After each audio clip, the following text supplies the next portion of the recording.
Alright, so I got the starter out, but man, these things came in handy. I feel like you can't do this job without this thing. I mean, unless you have like professional mechanic tools, these flex heads, ratchets, I don't know how the fuck they were doing it before, but I got those off Amazon. Really good shit. But check this out. Yeah. That's that little fucking gear that pops out of the starter. I forgot the name of it. There's the spring. Look at that.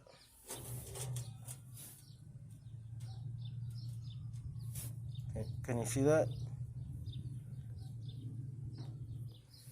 I do not know what happened. But that thing's fucked. This was the Toyota.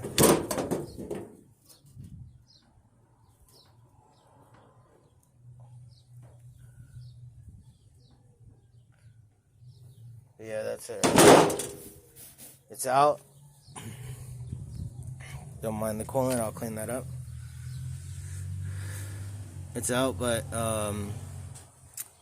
the good thing is that I'm happy that the teeth on the flex plate are good.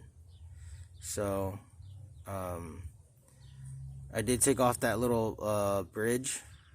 I was like, man, this is the easiest way to get to it, so I don't mind changing 2 gaskets.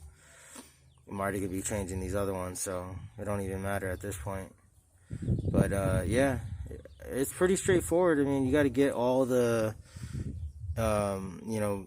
injectors off, not off, but disconnect all the injectors, disconnect all the coil packs on both sides, and then yeah, you need this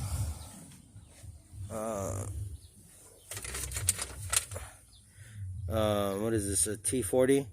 This works better than using the 14 or the 12 or whatever that's supposed to be used to get the intake manifold bolts off. There's a couple that you can use just a socket, but to be honest, it's better to use the T40 to get those bolts out. It's just so much more clearance.